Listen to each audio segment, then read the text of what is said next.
راستہ دکھلا اے لڑکائی موبائل بند کرو.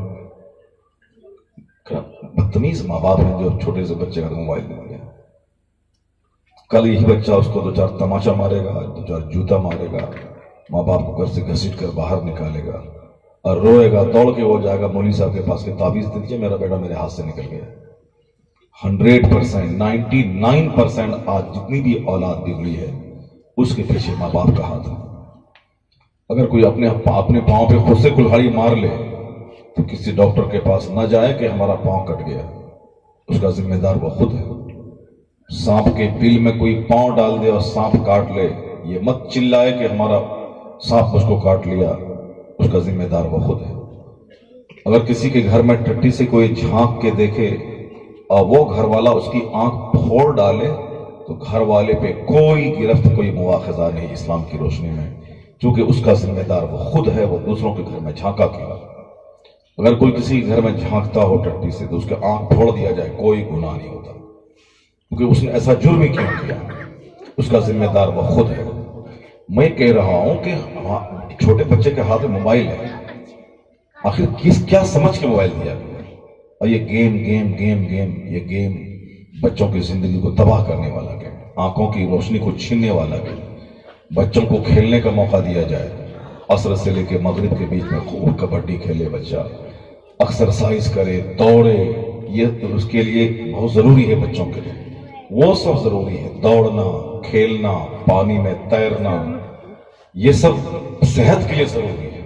اور وہ کام نہیں صرف بیٹھ کے 4 گھنٹے موبائل چلوانا اور گیم نکال کے دے دینا. کل گیا میں ایک جگہ کٹھیار, کل کی رات کی بات ہے, جس وقت سے میں گیا اس وقت سے اس کی 2 چھوٹی سی بچی تھی, باپ سے لڑ کے موبائل مانگ لیتے, اور یہ بےہودہ باپ وہ موبائل کو دیا ہوا ہے. اور ہم نے کہا کہ آپ موبائل کیوں دیتے ہیں اس کو, اب کیا کریں, لا ہمارے سامنے بولا لا موبائل لا, اور پھر وہ مانگی, پھر موبائل دے دیا اس کو.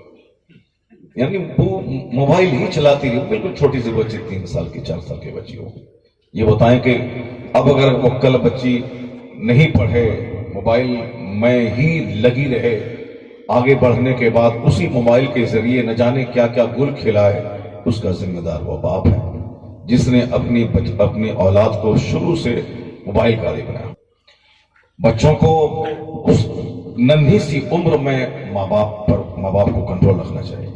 موبائل گھنٹی بج رہی ہے, اپنے بچوں پہ خاص نظر رکھیے اور بچوں کے مستقبل سے مذاق مت کیجیے. اگر کل بچہ بگڑ جائے تو قصور آپ کا ہے, چونکہ آپ نے کبھی بچوں کو دین نہیں سکھلایا. اپنے گھر میں بچوں کو سب کچھ سکھلایا, چاکلیٹ دیا, کھلونا دیا, کاندھے پہ لے کے آپ گھومے, اس کو ساتھ موبائل دیا, سب کچھ دیا, لیکن دین نہیں دیا. کبھی بھی توفیق نہیں ملی کہ 10 منٹ تک بچوں کو میں سکھاؤں اس طرح سے کپڑا پہننا چاہیے, اس طرح سے کھانے کے لیے بیٹھنا چاہیے, کھانے سے پہلے اس طرح دونوں ہاتھ دھونا چاہیے.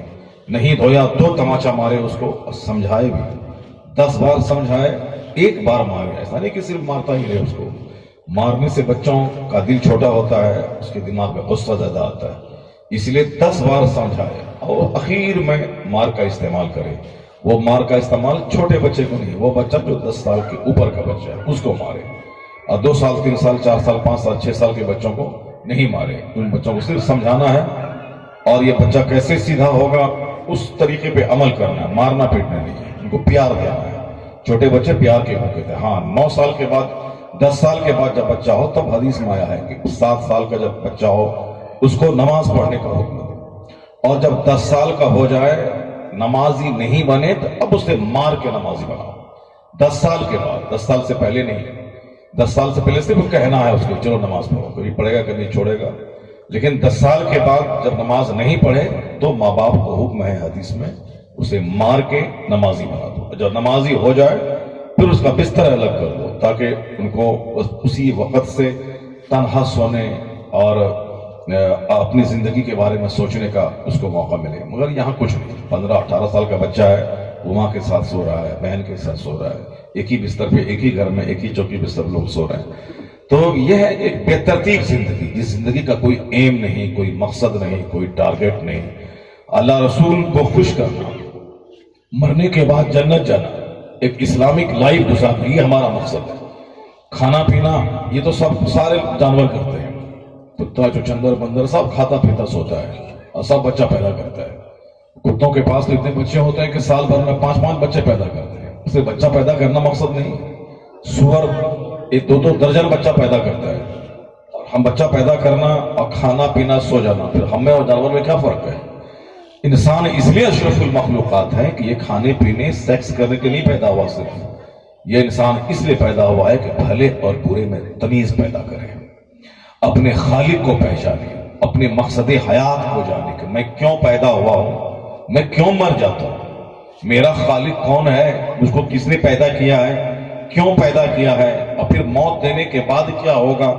ان سارے پہلو پہ جانور غور نہیں کرتا ہے، انسان کو غور کرتا ہے۔ اس لیے اللہ نے انسان کو عقل دی ہے تاکہ یہ انسان ان سارے پوائنٹس پہ غور کرے اور سوچے اور فکر کرے، اور جو اس پر فکر نہیں کرے صرف کھانے پر فکر کرے۔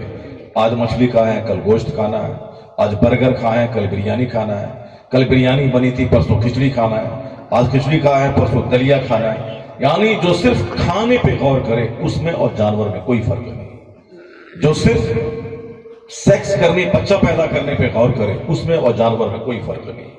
انسان وہی ہے جو خاموش رہے تو آسمان اور زمین پہ غور و فکر کرے، اپنی زندگی پہ غور و فکر کرے، ندی نالے پہ غور و فکر کرے، جو ہمیں اللہ کھانے کی صورت میں بے پناہ نعمتیں عطا کی ہیں، ایک ایک نعمتوں پہ غور کرے، جو اللہ نے نیند کی صورت میں ایک زبردست انعام بندوں پہ کیا ہے کہ 3 دن کوئی نہیں سوئے تو پاگل ہو جائے، اور یہ نیند ہمیں کس قدر اللہ کی طرف سے ایک نعمت ملی ہے کہ 8-12 گھنٹے ہم کھٹتے ہیں، 5-6 گھنٹے سو جائیں، گہری نیند لیں، پچھلے دن کی ساری تھکاوٹ دور ہو جاتی۔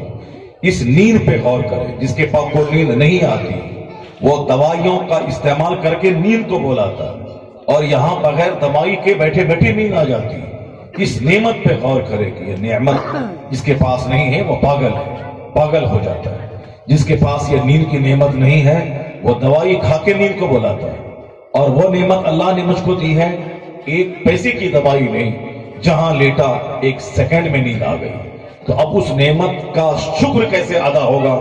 شکر ہی یہ ادا ہوگا کہ نیند سے پہلے عشاء کی نماز پڑھ لیں، اور جاگنے کے بعد سارا کام کرنے سے پہلے فجر کی نماز میں اللہ کو سجدہ کریں، تاکہ سونے سے پہلے کا سجدہ اور سونے کے بعد کا سجدہ یہ دونوں مل کر دن کے جاگنے اور رات کے سونے کا شکر ادا ہو جائے۔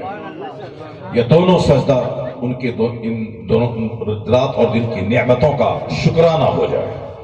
یہ ہے اللہ کی نعمتوں پہ غور کرنے کے بعد آدمی کو سجدہ کرنے کا مزاج بنتا ہے۔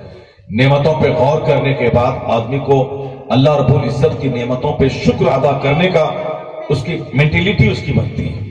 اور جو غور ہی نہیں کرتا ہے کہ وہ گوشت مل گیا، بریانی مل گئی، سوکھی روٹی مل گئی، سب برابر ہے، تو اب پھر نہ اس کو شکر کا جذبہ پیدا ہوگا، اور ہمیشہ نگیٹو سوچ اس کی ہوگی۔ ہم چاہے کروڑوں کا گھر بنا لیں پھر بھی بولے گا کچھ نہیں میرے پاس، چاہے ان کے پاس خربوں روپے مل جائیں پھر بھی بولے گا میرے پاس بہت کم روپیہ ہے۔